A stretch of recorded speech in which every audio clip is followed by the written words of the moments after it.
وہ دے دیا گیا. لیکن بات ابھی وہاں کی وہاں ہی ہے. کمپنسیشن کے جو معاملات ہیں وہ بھی وہاں ہیں, ابھی جو چرچز کی تعمیرات ہیں وہ بھی وہاں کی وہاں ہیں, اور جو ہمارے اصل ملزمان ہیں وہ بھی ابھی تک گرفتار نہیں ہوئے. یہ صورتحال ہے. باقی پھر آ جاتے ہیں مجاہد کالونی والے کیس کی طرف, کیونکہ میں نے اس پہ سب سے پہلے جب آپ نے مجھے بتایا کہ 7:30 بجے آپ کو یہ تھا, اسی طرح سب سے پہلے میں نے رابطہ شعیب شڈل صاحب سے کیا, one man commission supreme court of Pakistan سے. ان کو میں نے خود ڈی پی صاحب کا نمبر دیا, کیونکہ جیسے یہ واقعہ ہوا تو جڑاوالا کا فیصل آباد کے جو آر پی او اور سی پی او صاحب ہیں وہ فل فلیج حرکت میں تھے. انہوں نے باقاعدہ سیکورٹی بڑھائی, وہاں چیزیں ہوئیں, کیونکہ آپ سمجھتے ہیں. تو انہوں سے نمبر لے کے پھر تیسری کال مجھے آ جاتی ہے خبیر آزاد صاحب کی, گرینڈ مام آف باشمبز. تو انہوں نے بھی پھر اپنا جو علماء کے ساتھ انہوں نے ایک سارا جو پلان کرنا تھا, وہاں پہ امن کمیٹی کے حوالے سے یہ وہ ساری چیزیں ہوئیں.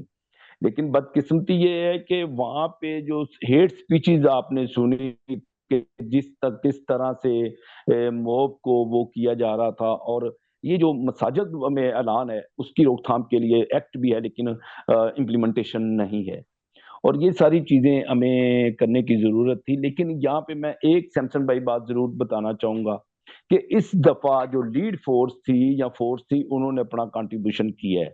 انہوں نے خود بھی زخمی ہوئے ہیں, انہوں نے فیملی کو ریسکیو کیا, اور فوری طور پر نذیر صاحب کو باقاعدہ طور پر ریسکیو کر صورتحال کہاں تک جاتی ہے. لیکن بات ہمیں اس چیز کی ضرورت ہے کہ آپ نے ایف آئی آر دے دی نذیر صاحب پر, لیکن کم سے کم وہ لوگ جو آپ نے نامزد کیے ہیں ان لوگوں کو گرفتار کیا جائے, اور جو دفعات لگائی گئی ہیں ان کے مطابق ان کو سزا دی جائے. ایک بات اور کرنا چاہوں گا کہ ہیلو. یہ بہت سارے لوگ کہتے ہیں, آپ نے ہمارا گزشتہ پروگرام سنا ہوگا, سنڈے کو پروگرام, اس میں کتنے لوگوں نے فیڈ بیک دی کہ مستقل حال نہیں بتایا. مستقل حال کے باوجود اور بہت ساری باتیں جو ہے سامنے آئی کہ جب آئی جی پولیس وہاں آئے یا مولانا لوگ آئے, انہوں نے جو ہے وہ کرسچنز کے ساتھ بات نہیں کی یا اپولوجائز نہیں کیا کہ ایسا واقعہ ہو گیا.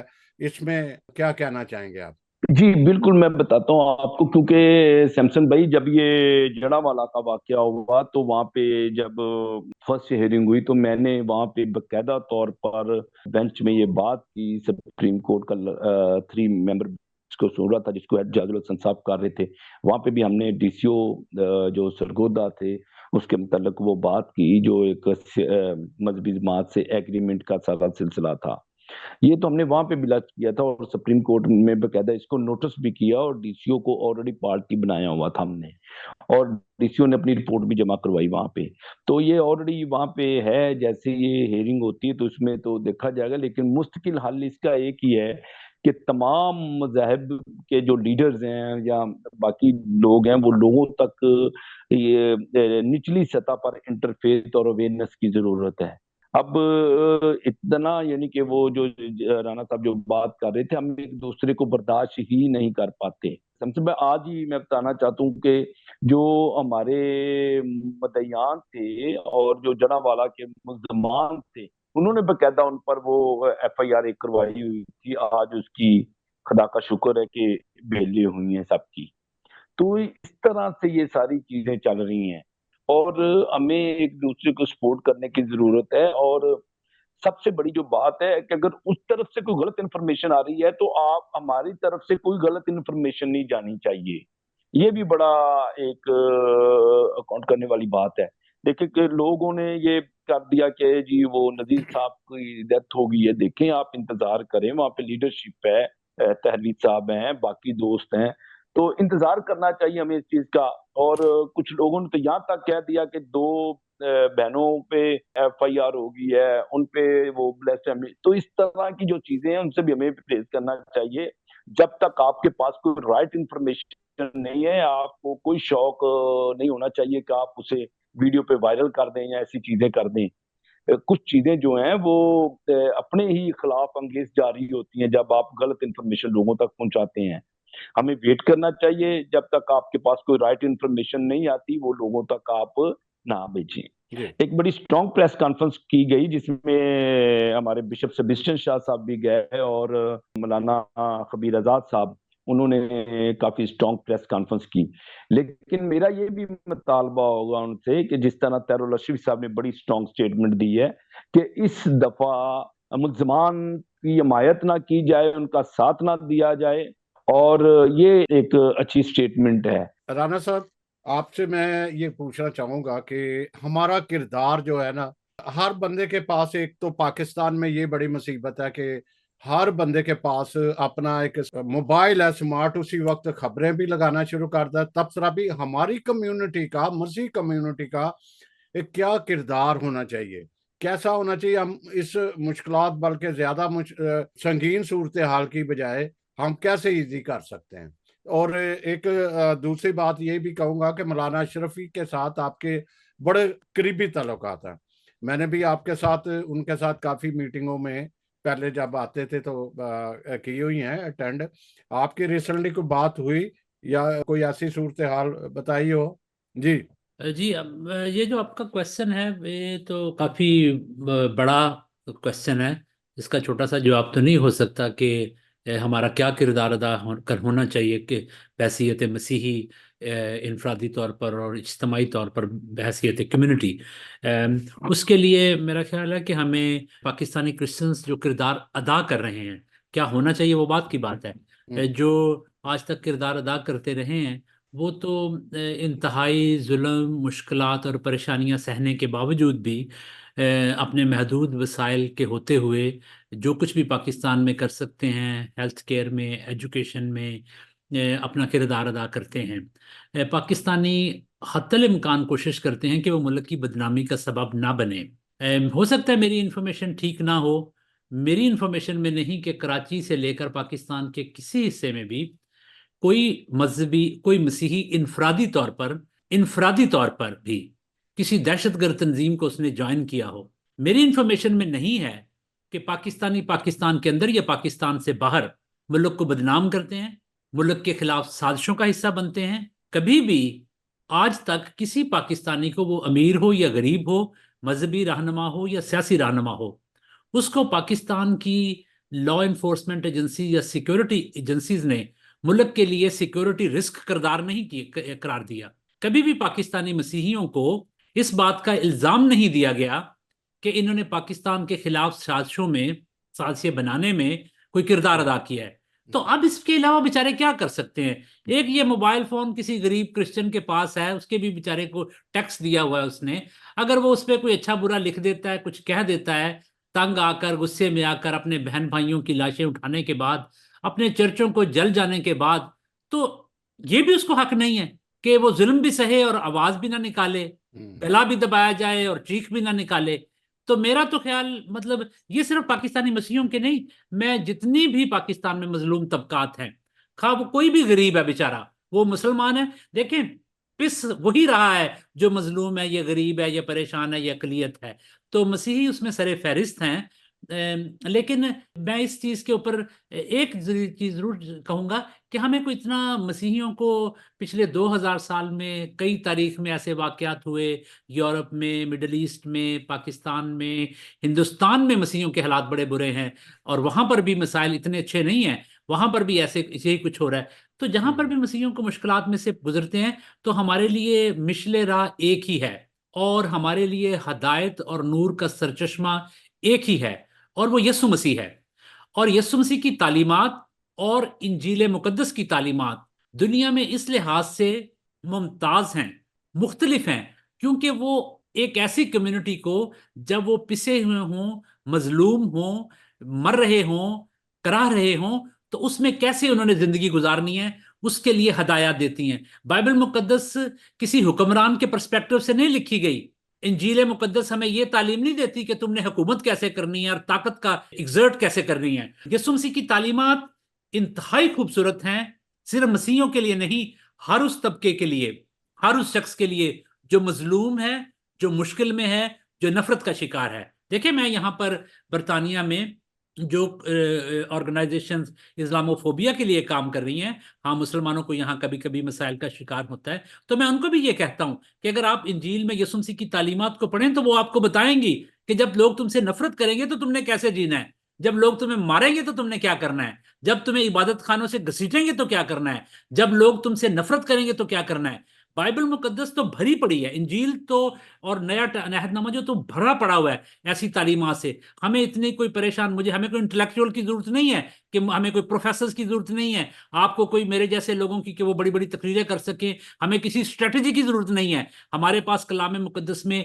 سنہری اصول بتا دیے گئے ہیں کہ جب لوگ تم پر ظلم سہیں، پریشانیاں پیدا کریں، تو ہم نے کیسے رہنا ہے۔ چرچ کی تو تاریخ ہی یہی ہے کہ وہ پرسیکیوشن کے اندر سے نکل کر پلا ہے، بڑا ہے، جوان ہوا ہے اور آگے بڑھا ہے اور دنیا میں پھیلا ہے۔ لیکن پاکستانی مسیحی بہت اچھا کردار ادا کر رہے ہیں۔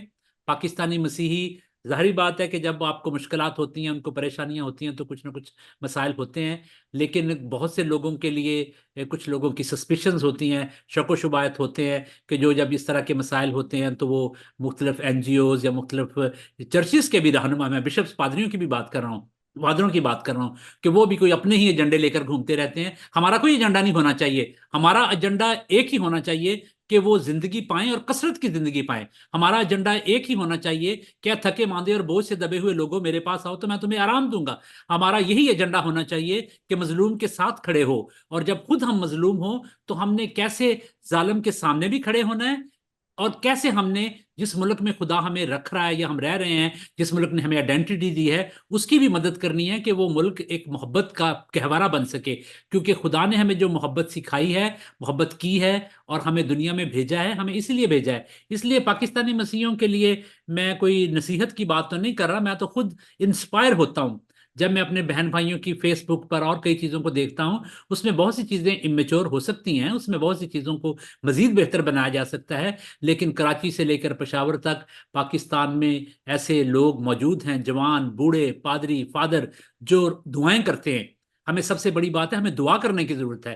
دوسری بات ہے، ہمیں اتحاد کی ضرورت ہے، ہمیں اپنے لیڈروں کے ساتھ چلنے کی ضرورت ہے۔ لیڈروں کو بھی اور زیادہ پیشنیٹ بننے کی ضرورت ہے، لیڈروں کو بھی اور زیادہ آؤٹ گوئنگ ہونے کی ضرورت ہے، انہیں دیکھنے کی ضرورت ہے کہ وہ صرف اپنی کرسیوں کو یا اپنی چودروں کو یا اپنی سیٹس کو سنبھالنے یا مضبوط کرنے کی جستجو نہ کریں، بلکہ وہ جن قوموں کو، جن لوگوں کو ریپرزینٹ کریں۔ اب دیکھیں، جو پاکستانی مسیحی ہیں، ہم اکثریت جو ہے ہماری، تو وہ تو غریب لوگ ہیں، تو غریبوں کے نمائندے کیسے ہوتے ہیں، یہ ہمیں دیکھنے کی ضرورت ہے۔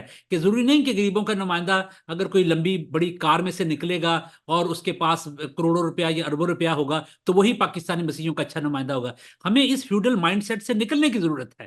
یہ جو غیر مسیحی لوگ ہیں، وہ ہمارے مذہبی رہنماؤں کی یا سیاسی رہنماؤں کی اس لیے احترام نہیں کرتے کہ ہمارے پاس گاڑی بڑی ہے یا ہماری شکل بڑی اچھی ہے یا ہم بڑے خوبصورت لگتے ہیں، وہ اس لیے ہمارا احترام کرتے ہیں کہ ہم مسیحیوں کے لیڈر یا ان کے نمائندے ہیں۔ تو ہمیں اسی لحاظ سے اپنے آپ کو پیش کرنا چاہیے کہ ہم ایک غریب قوم کے غریب نمائندے ہیں، اور یاد رکھیں کہ جو خدا نے عزت اور جو خدا نے اہمیت ہمیں اسی غربت اور مشکل حالات میں رکھ کے دی ہوئی ہے، اسی میں سے ہم ایسے لیڈر پیدا کر سکتے ہیں۔ اور ایسے لیڈر جو ہمارے ہیں، انہیں اب یہ سوچنا چاہیے کہ پاکستان میں کیسے ہم نے اپنے لوگوں کی رہنمائی بہتر طریقے سے کرنی چاہیے، کر سکتے ہیں۔ لیکن یاد رکھیں کہ اگر آپ صدر پاکستان سے ملیں یا وزیر اعظم سے ملیں یا آرمی چیف سے ملیں یا عدالت میں جائیں یا کسی جگہ پر بھی جائیں، تو آپ جس سچائی کو ریپرزینٹ کرتے ہیں، جس مظلوم کو ریپرزینٹ کرتے ہیں، وہ سچائی کا خدا اور اس مظلوم کا خدا آپ کی طاقت بنے گا، اور آپ فرعون کی آنکھوں میں بھی آنکھیں ڈال کر بات کر سکیں گے۔ آپ کسی بڑے ذہین طاقتور، آپ کو کوئی میڈیا میں انٹرویو کے لیے بلائے، آپ کو کسی عدالت میں بیان دینے کے لیے بلایا جائے، آپ کو کہیں جلسے میں تقریر کرنے کے لیے بلایا جائے، تو آپ خدا کی روح کی رہنمائی میں چلیں گے۔ تو موسیٰ کی ضرورت اور یشوع کی ضرورت، اس طرح کے رہنما کی ضرورت آج بھی ہے۔ لیکن پاکستان میں نے جیسے بتایا، مجھے کئی دفعہ بڑی خوشی بھی ہوتی ہے فیس بک پہ، ٹویٹر کے اوپر، پاکستانی کرسچن کمیونٹی کے اندر اتنے اچھے نوجوان ہیں، اتنا خوبصورت لکھنے والے ہیں۔ آپ جیسے صحافی سیمسن صاحب، آپ کوئی CNN کا تو پروگرام نہیں چلا رہے، لیکن 10 لوگ، 50 لوگ، 100، 1000، جتنے لوگ بھی آپ کو دیکھتے ہیں، you are touching peoples hearts and minds, you are doing a great job. And many people on social media, I know many men and women, I know many pastors, I know many fathers and bishops, they are doing great job. لیکن یہاں پر اور ان حالات میں سے جو leadership آپ دیکھیں گے امرج ہوگی وہ اتنی دانشمند ہوگی، اتنی روح میں توانا ہوگی کہ اس کے ذریعے سے پاکستانی مسیحیوں کی اچھی نمائندگی ہوگی۔ جی رانا صاحب بہت شکریہ۔ میں صرف ایک تو دیکھتا ہوں نا، جب ایک دوسرے پر کرٹیسائز کر رہا ہے، بہت ساری ایسی پوسٹ، خطرناک پوسٹ آئیں کہ اپنی کمیونٹی کو خود اپنا ہی بندہ کرٹیسائز کر رہا ہے۔ اس وقت جب ہم کہتے ہیں کہ ہمیں یکجہتی، اتحاد کی سر جوڑ کر سوچنے کی ضرورت ہے کہ ہمیں کیا کرنا، ہمیں سب کو، چاہے وہ مذہبی لیڈرشپ ہے، چاہے وہ سوشل ہے، چاہے وہ سیاسی ہے، سب کو یہ قوموں پہ خطرناک ایسے وقت آتے ہیں، لیکن اس کو سوچ بچار کرنے کی ضرورت ہے۔ کرسچینٹی سب سے زیادہ جو ہے وہ ہزار ساں ہوئی ہے، سب سے زیادہ اس کے خلاف پرسیکیوشن ہوئی ہے، تو یہ کرنے کی بڑی ضرورت ہے۔ اور میڈیا کی ذمہ داری پہ تھوڑی سی بات کریں تو ہم اجازت لیتے ہیں کہ اس وقت ہمارے میڈیا کا کیا کردار ہونا چاہیے، کیونکہ جی ظاہر ہے کہ وہاں کا لوکل میڈیا کوریج معمولی سی کوریج دے گا، زیادہ نہیں دے گا۔ ہماری پرسنل جو ہے میڈیا کا کیا کردار ہونا چاہیے؟ جی میڈیا جو اس وقت پاکستان میں، خاص طور سے میں جو نیشنل میڈیا ہے اس کی بات کرنا چاہتا ہوں کہ دیکھیں یہ ایک مائنڈ سیٹ ہے کہ اگر آپ لوگوں سے پوچھیں کہ وائی ڈونٹ یو اس کو جو نیوز ہے اس کو پبلش کیوں نہیں کرتے، جیسے جڑا والا میں واقعہ ہو گیا، بڑے سلو ہوتے ہیں، ابھی اس کی کوئی نیشنل میڈیا میں کوئی بات بھی نہیں کرے گا، تو یہ آرگیومنٹ دیا جاتا ہے کہ ہم اس کو لو سٹریم پہ رکھنا چاہتے ہیں تاکہ اس سے وائلنس بڑھنے کا خطرہ ہے۔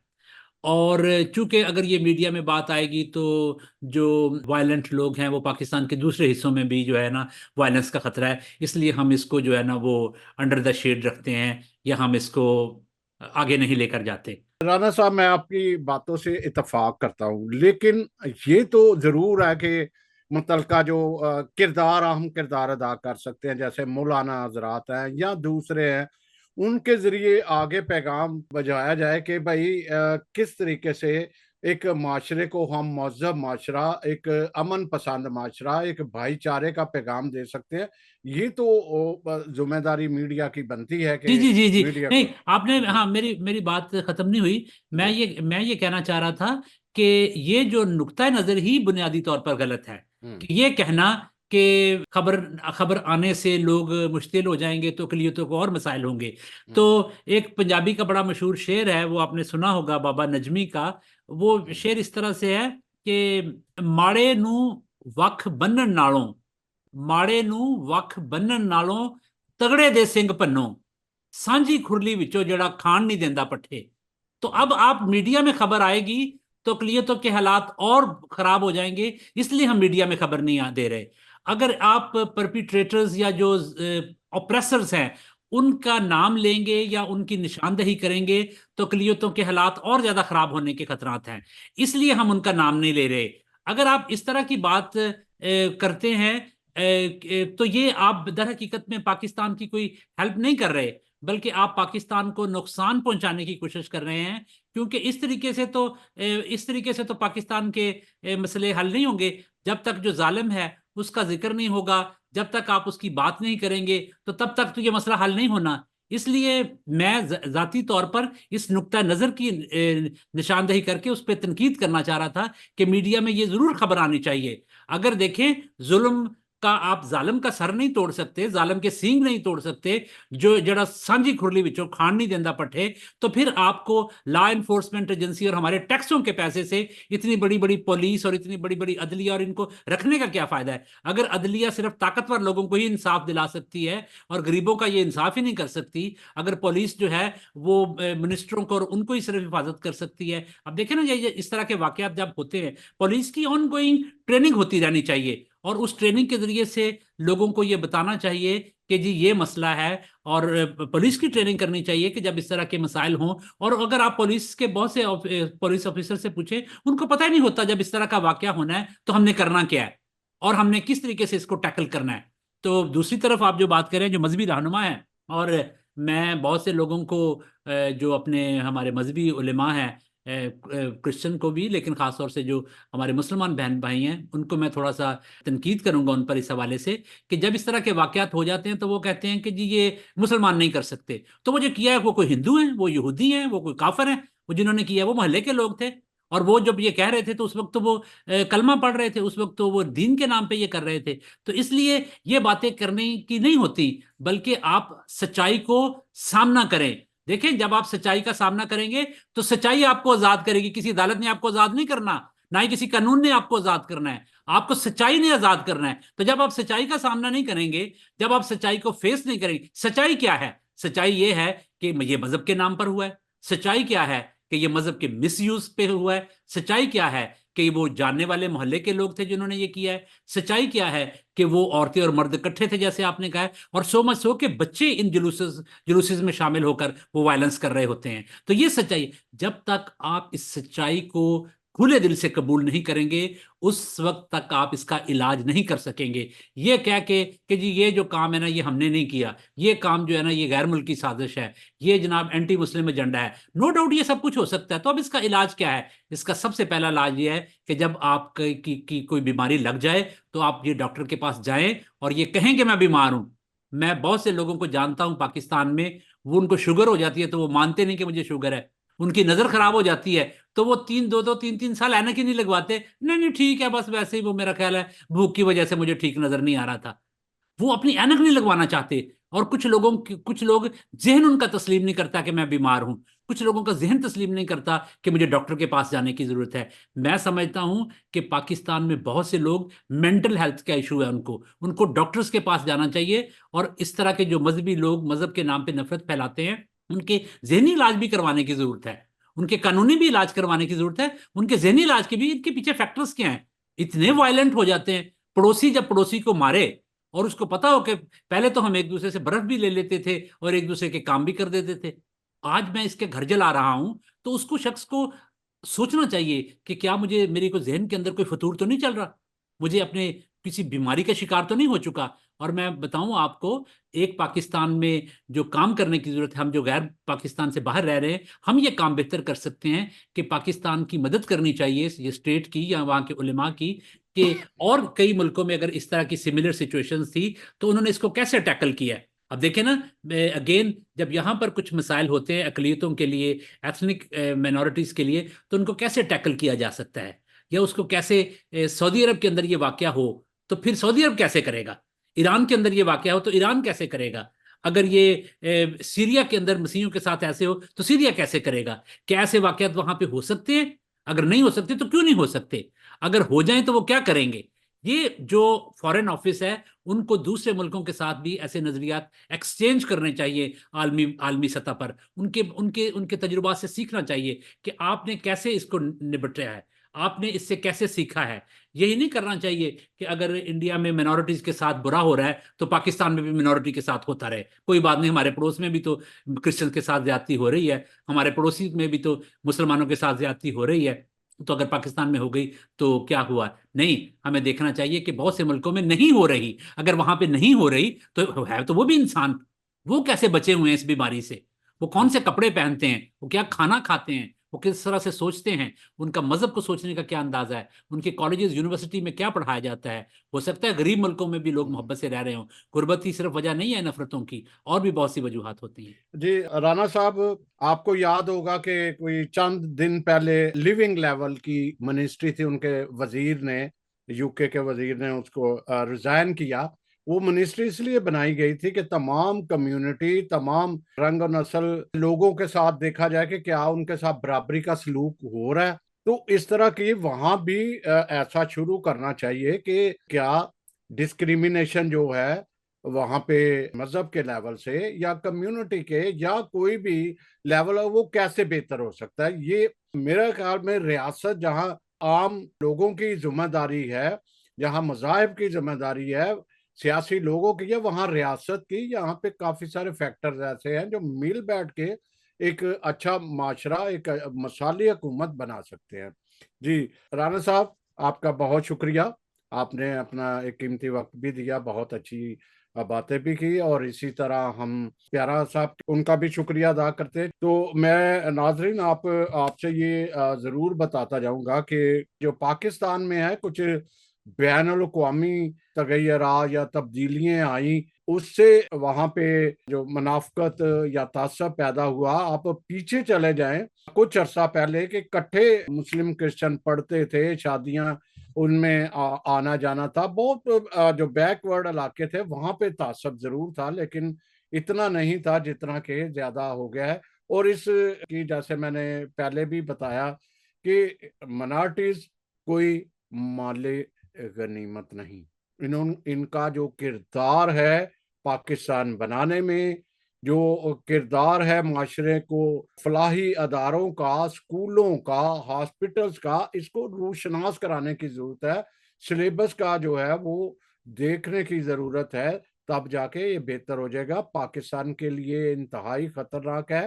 ان کی بڑی اقوام متحدہ تک، یورپین یونین تک کافی ایسی بدنامی ہو رہی ہے. مشکلات سے نکالنے کے لیے یہ بہت ضروری ہے کہ حکومت کو اس کے زیادہ سے زیادہ اس طرح کی ایکٹیویٹیز کو، سرگرمیاں شروع کرنی چاہیے جس سے اس طرح سے تعصب ختم ہو. بہت شکریہ آپ سب کا.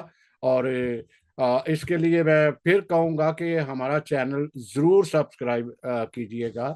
بہت شکریہ. Thank you.